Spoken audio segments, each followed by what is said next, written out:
दख'ना गोदान बायदोंबाबो फालि गोदान बायदोंबाबो एसेबो फुर्ति मोनाखैदिहाय मानि थाखाय आं बुंनो हाला नै बिबारा आइलानि इसर जि सुन्दरिखाहाय लोगोफोर नायलाय थखाखा मा जोलैनि बिबारथाय इयो गलाब बिबारसो होनो ना माय इखो गलाब बिबार होनो जानो गलाब बिबार होनो जानो इखो नै गलाब बिबारानो नै अयथासार सुन्दरि नुथारदो थखा थखा एकेबारे साइजनि बारथारोहाय कागज बायदिसो नुदोंना बुलि फै थांसै फैदो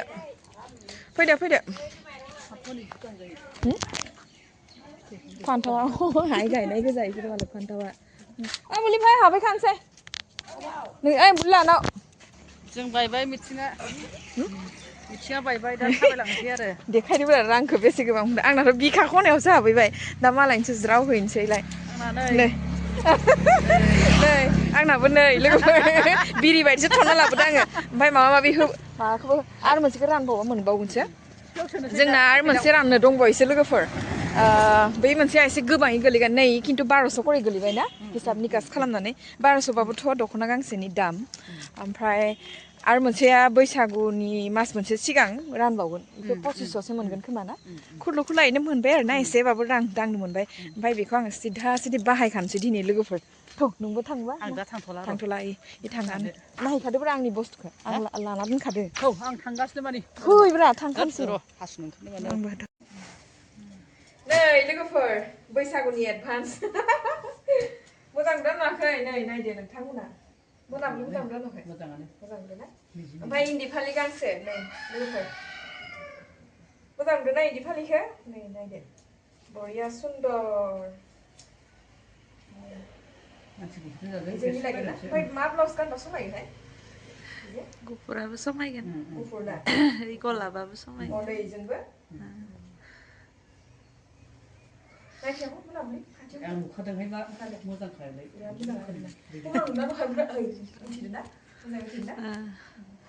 दाखालि जिखौ लागौमोन आङो ओमफ्राय माबा चार्ज गैयामोन नालाय बायदो टाइटेल माने टाइटेल नांखागौ नैनो 100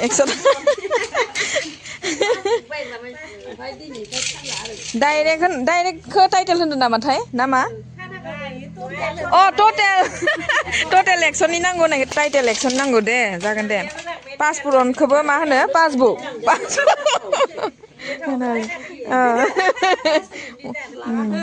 इनो बारा हरबाय खोमाहाय हनै दागाया देमलायलायदो आंनो खम हरदो होमबा आं लांनाया कास्टमार आं नङा होमबा लांजानाय नङाहाय दा हनै आयै आं लांबाय थानायखौ नामखौनो दोनाखै गावहा रेगुलारखाय खोब दे इनो गोलैजोब्बाय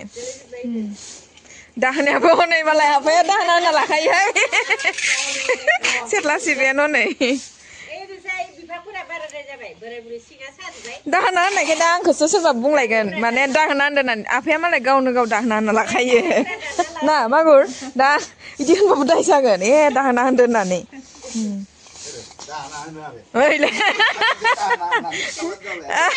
नों होनना लायो नालाय खोथाबानो जाबायनो इसानि रुवा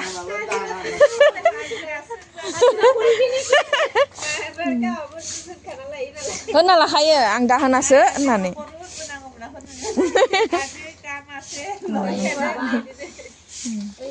माबा फैसा खांनो फैयो जे खायसे मागिनो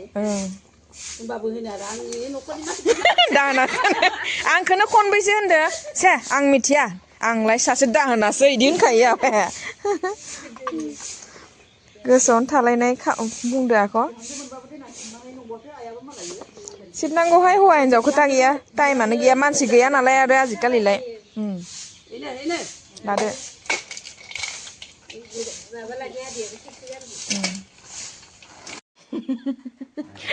इसको बोलता है देसी जुगाड़ नै नायदो लोगोफोर लंपेन्टखौ मैया मानो सुना लानांगौ अखा दोमैलु बोथोर खेरेब खेथेब अखायानो हालायबाय रानाखै नालाय दासो ओंखामाव मोनथारदो बे ओंखाम कुकारखौ लानानै हनै इस्ट्रि होदो मालाय जादोथ' बरिया इखौनो होनो देसि जुगाड़ मादैलानाव इस्ट्रियानो दंखायोमोन फैबाय थाया ओंखामा आयौ नै माबायाखैनो ओइखिनियाव होबाव इखिनियाव होबाव होआखै इखिनियावबो होखा नङा इखौबो हो खहे खथे जाना थागोन नङाबा साफा जाबना लानांगौ जेरै होगोन इदिनो थालांगोन आंखौ मिथियाखै इदि साफा जाबनानैसो होयो बुद्धि गैयासो सानदो सोर खोन्थानाय गोदो आंसो इदि जगार खालामला बायोमोन मोजाङै खहे खथेबा खहे खथे जालांगोन बाबु स्लिम खालाम इस्ट्रिखौ ओरैनो सानो नामा आरो इखिजा होबाव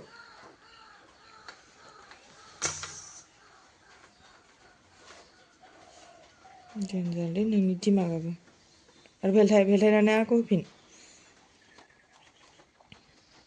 हा बुद्धि नोंखौ बुद्धि गैया सानदोंमोन आङो हा बुद्धि गोरोंथार लोगोफोर दानियाबा सोर मा कमेन्ट हरबाय थादो आरो ना जिहेतु नै फिसा हौवाया आंना ओरैबायदि बुद्धि गोरों माने आं सानाखैमोनहाय बे जे इफोरबायदि बुद्धिजों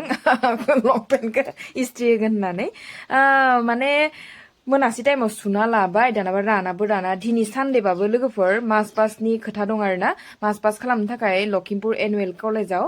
गथ' गथायफोरखौ लेंलांदों ओमफ्राय दा थांनो ओंखारगासिनो दं आरो आंना फिसालाया माने थांबाय आंथ' दा भिडिअखौ इदिट खालामना होनाया लेट जाबाय नालाय ओरैबायदि सुन्दर इस्ट्रि होबाय इयो बुंनोनो बाखि गैया आरो नै पुरा जेन्टेलमेन नुबाय नोंखौ दिनै हासाके नों इजा थालाय नायनि थालाय लंपेन्टआ ओइयो मा गुफुर नांखो इयो माबा फोनना लालायबायानो एसे थांबालाय गोजानाव थांबालाय मास पास दङ दा एटिएम फिल्डआव थांसिगोन लोगोफोर एनुवेल कलेजसो खोमा ना गसंलाय नायनि पुरा फिट नुदों दख' दिनै लंपेन्टखौ सुख्रेमना लाबोखो ना माखो मैया हा लंपेन्ट भगबान कलेज फरायनाय सेंग्रा गथ' बायदि नुथारबायहाय नोंखो बा थेफाफाबाबो मोदोमा थेफाबाबो समायदोंहाय दे ओरैनो बाहेरा स्कुलाव थबनो देलायना थाङा ओमफ्राय नै लावजोना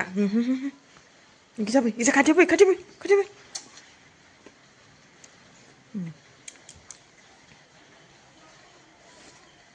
जाबायथ' आरोलाय माथो खेवलाय बखलाय खालामबाय थाखो जादोंथ' ना बाराद्राय टाइट जादो बेला हा ना लंपेन्टआ टाइट जादो हिर' बायदि नुथारदो नै लोगोफोर आलुखौ लाबोबाय नालाय नेलु सम गैला एसे टेस्टिं खालामना नायनांगोन नै एवनोसै न'निखौ दोनथ'दो आङो जाथ'वाखैनो ओमफ्राय मोनबाय नालाय एसे खम दामावनो बायना लाबोबाय आरो ना 30 थाखा केजि ओरैनोथ' हाथायाव बायबा पुरा 40 थाखा लायो इदि जखानि अखमिया आलुआ ओमफ्राय आइ बिखुनजोआ 30 थाखा करि फानदो होननायखाय आङो पुरा 100 थाखानि लाना फैदों नालाय नै जेबो होआ खोमसि नुबायहाय र' नै इयाव जेबो होआ आङो अकल बानलु गुन्दै एसे होदो ओमफ्राय पियाज हाखावना होबा होसिगोन होलायनाङा ओरैनो संख्रिजों फ्राम बिदिनो गथा एवना जाबा बे आलुखौ आङो हाखावनानै एवस्लायस्लाय गथा एवनायखौसो गोथावसिन मोनो आरोना ओमफ्राय नै जा दुंलाय लांबायसो खोमा गाइखेर आधा लिटार लाबोदोंमोन फुदुंना लाखानि र' ओंखामा मोनबायानो आंना ओमफ्राय लावजों ना संनाय हरनि ओंख्रि दंखायो बेखौनो जालाय जानोसै दा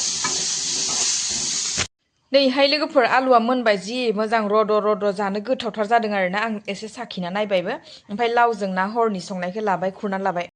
बोथोरा दिनैबो खोमसि देहाय अखाबो हाया माबो हाया दोमैलु आयु आंना खावलायासो जारें जाबोबाय नै खर' मर' लोबदोंमोन आङो दिनै साफा स्रां जानायनि जानोसै लोगोफोर जानोसै फुंनिफ्राय रेस्टआनो गैया 8 जालायलांबाय लरहायलाय लांबाय आङो ओंखाम उखैनाय मोनदों बोरैबा बोथोराबो दोमैलु जानायजों ओमफ्राय गोसोफोराबो दोमैलु लरहायनाय बायदि मोनदों आरोना नै आलुखौ सेख्रुबना लाबाय बिगुरजों जाबजों एकदम लकेलथार नालाय बरिया गोथाव लावाबो लकेल जिहेतु फिसालाखौ जेने तेने खुनुरुखुम आङो ओंखाम जाहोहरबाय आरो लावजों जाहोहरबाय ओमफ्राय आंहासो नै गोथाव दा आलु भाजि फ्राय एवनानै जानोसै दा जाफैदों दोनखाबाय आङो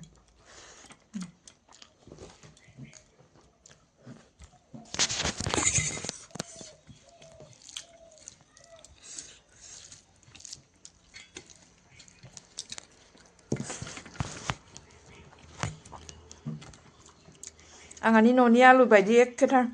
आंहानि न'नि गायनाय आलुआ खमायाव 6 केजिसो ओंखारदोंमोन खोमा जाबाय 3 केजिसो जाबाय आरो 3 केजिसोल'सो बारा गैला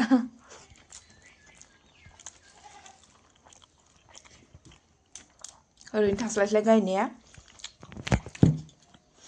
लकेल नामोनहाय लोगोफोर लकेल ना गोथाव जानोसै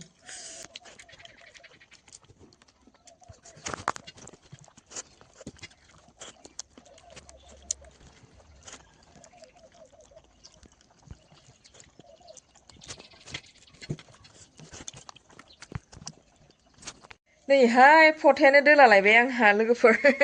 दसेयावनो आयै जिखिनि हक थाथोसै सर गाज्रि नुदों खोमा ना नुबाबो नुथोसै आरो आयै इसोर आफा बोराइ बाथौ जाखांबाय लोगोफोर गोथावैनो मगा मगि पुरा सोनानै जालाबायबाय आरो ना ओमफ्राय आंहानि बै थेफाफा फिल्टारखौ नुनानै सासे बिथाङा होनदों आरो हासुग्रा जायगायाव बानायना लानाय बायदिसो नुदो बेलेग जायगायाव बानाय होननानै नोंथाङा मा सानदोंथाय मा फोरमायहरदों मा बुंदोंथाय माने आङो एसे सुखुनाय मोनाखै जिहेतु जोंहा उन्दुना उथिनाय लोगो लोगो हासुनाय जायगाया माल दं आरो ना ओरै थांनानै बैयावबो हासु जायो लेट्रिन बाथरुमबो दङ इखिजा माने जेखिजाबो साइड लानानैसो हासुनाय जायो बेखिनियाव हासुनाय जाया आरो ना एसे जायगाखौ बोरैबा नुनो हागौ बादामालि खानायजों जाबजों नाथाय बे जायगाया जेबो लेथ्रा नङा आरो ना नोंथां सोलायगोन र' अब्लाबो नोंथाङा फोरमायहरबाय जेला बेलेग जायगायाव सोलायसिगोन नाथाय बे जायगायाव हासुनाय नङामोन आरो ओमफ्राय दिनै बोथोर दोमैलु खायसो ना मा खायसे दख'ना गोदान बायदोंबाबो फालि गोदान बायदोंबाबो एसेबो फुरथि मोनाखैदिहाय मानि थाखाय आं बुंनो हाला बोथोरफ्रा बिदि जाबाबो जायो होननानै आङो मालाबा हमना मोनदों आरो गोसोखौ ओमफ्राय जामारोबो आरो ना लोगोफोर आरो बेलेग ब्लग भिडिअ आङो जेबो लानाय जादिया दिनै सानडेमोन नालाय सानडेनि खोन्दोसे फिसायैनो ब्लग भिडिअ लानानै नोंथांमोननि खाथियाव शेयार खालामलायबाय जाय बिथांमोना आंनि बे भिडिअखौनो जोबजासिम नायदो बिथांमोननिसिम रोजा रोजा साबायखर जासिहरनाय थाबाय नोंथांमोन नेक्स्ट भिडिअ थाबैनो लोगो मोनफिननो नाजासिगोन आरो आंनि चेनेलाव सोरबाबो जुदि गोदानै हाबदोंबा प्लिज अननानै साबसक्राइब बेल आइकनखौ थुनानै हो आरो ना लोगोसे कमेन्टबो हरलायलायदो अब्ला बाय बाय गोजोन्थों